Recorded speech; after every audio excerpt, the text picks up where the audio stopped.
Rainbow hospital silver Jubilee offer లో భాగంగా ఈ డిసెంబర్ 31, 2024 లోగా రిజిస్టర్ చేసుకున్న వారికి IVF కేవలం 99,000 రూపాయలకే పొందండి.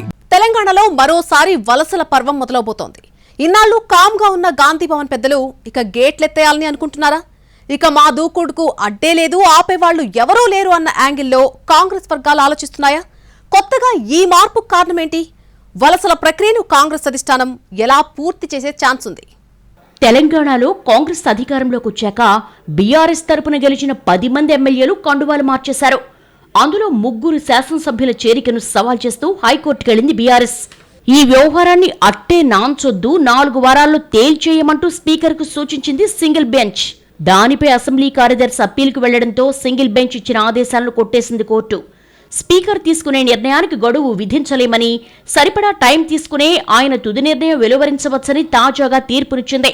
ఇప్పుడు ఇదే ఈ ఒక్క వెసులుబాటు అధికార పార్టీకి ఊపిరి పోసినట్టయిందట. కోర్టు నుంచి క్లారిటీ వచ్చింది కాబట్టి ఇక దూకుడు పెంచాలని కాంగ్రెస్ పార్టీ పెద్దలు భావిస్తున్నట్టుగా సమాచారం. పార్టీ మారిన ఎమ్మెల్యేలపై త్వరలోనే అనర్హత వేటు పడుతుందని, ఆయా నియోజకవర్గాల్లో ఉప ఎన్నికలు కూడా జరుగుతాయంటూ ఇప్పటిదాకా ప్రచారం చేశాయి బీఆర్ఎస్ వర్గాలు. ఈ ప్రచారం ద్వారా ఇప్పటికే కారు దిగేసిన వాళ్ల సంగతి ఎలా ఉన్నా దిగాలన్న ఆలోచన ఉన్నవాళ్లకు అడ్డుకట్ట వేయగలిగామని లోలోపల సంతోషపడ్డారట గులాబీ పెద్దలు. కానీ ఇప్పుడు హైకోర్టు తీర్పు తర్వాత ఇక వాళ్లకు వాయిస్ ఉండదన్న విశ్లేషణలు పెరుగుతున్నాయి. ఇక జంపింగ్ సూప్ అందుకోవచ్చని కూడా అంటున్నారు పొలిటికల్ పండిట్స్. లోక్సభ ఎన్నికలకు ముందు చేరికలను ప్రోత్సహించింది కాంగ్రెస్ అధిష్టానం. అలా 10 మంది ఎమ్మెల్యేలు బీఆర్ఎస్ నుంచి అధికార పార్టీలోకి మారిపోయారు.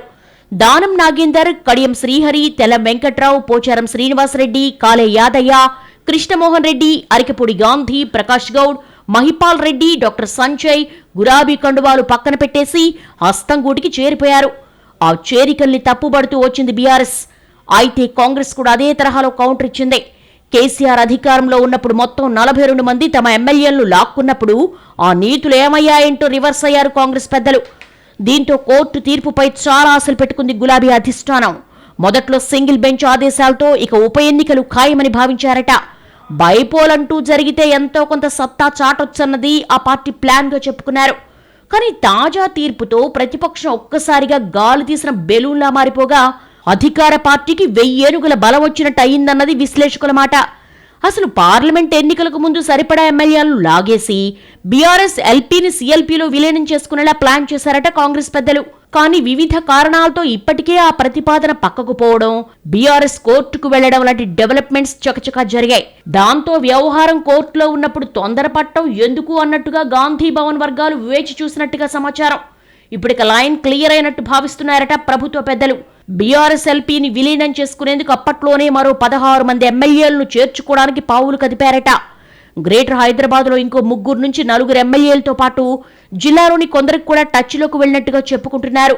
ఇప్పటికే జంపింగ్ ఎమ్మెల్యేలపై చర్యలు తీసుకోవడానికి స్పీకర్కు గడువేదీ లేదన్న కోర్టు తీర్పుతో కాంగ్రెస్ ముఖ్యులు మళ్లీ పాత ఫైల్ దుమ్ము దులపొచ్చంటున్నారు.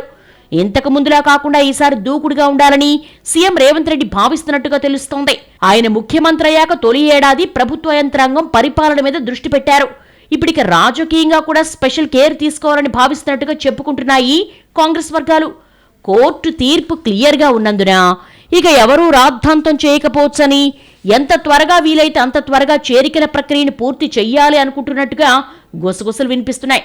మరి అప్పటికీ ఇప్పటికీ ఎమ్మెల్యేల ఆలోచనలో ఏదైనా మార్పు వచ్చిందా? నాడొస్తామన్నోళ్లు ఇప్పటికీ అదే వైఖరితో ఉన్నారా? ఒకవేళ ఉంటే ఇంకెంతమంది జంపు కావచ్చు అన్న అంశాలను ఆసక్తిగా గమనిస్తున్నాయట తెలంగాణ రాజకీయ వర్గాలు.